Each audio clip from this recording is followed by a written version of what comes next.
വിഷുവിന് നാട്ടിലെത്താൻ പ്ലാൻ ചെയ്യുന്ന മലയാളികൾക്ക് മുന്നിൽ ഇപ്പോൾ വലിയ വെല്ലുവിളിയാണ് യാത്രാ ചാർജുകൾ. നാട്ടിലേക്ക് മടങ്ങാൻ നെട്ടോട്ടമോടുന്ന സാഹചര്യത്തിൽ KSRTC ഡൈനാമിക് പ്രൈസിംഗ് എന്ന പേരിൽ ഈടാക്കുന്നത് വലിയ നിരക്കുകളാണ്. പ്രത്യേകിച്ച് ചെന്നൈയിൽ നിന്ന് എറണാകുളത്തേക്ക് സർവീസ് നടത്തുന്ന AC സ്ലീപ്പർ ബസ്സുകളിൽ നിന്ന് സാധാരണ ദിവസങ്ങളിൽ 1640 രൂപ മാത്രമായിരുന്നു ടിക്കറ്റ് നിരക്കെങ്കിൽ തിരക്കേറിയ ദിവസങ്ങളിൽ കുത്തനെ ഉയരുകയാണ്.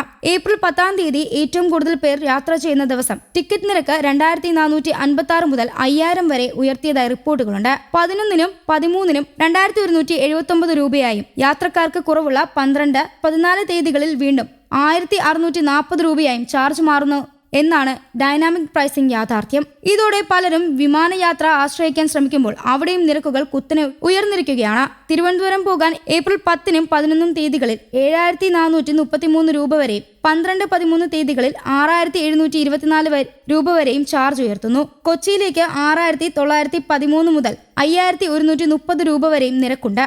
ട്രെയിനുകളിൽ ടിക്കറ്റ് ലഭ്യമാകാത്തതും വിമാന നിരക്കുകൾ ആകാശനിലയത്തിൽ എത്തിയതും കാരണം കൂടുതലായും ആളുകൾ ബസ്സുകൾ ആശ്രയിക്കേണ്ടി വരുന്ന അവസ്ഥയിലാണ്. എന്നാൽ അവിടെയും ഈ ഉയർന്ന ചാർജുകൾ യാത്രക്കാരെ കൂടുതൽ പ്രതിസന്ധിയിലാക്കുകയാണ്.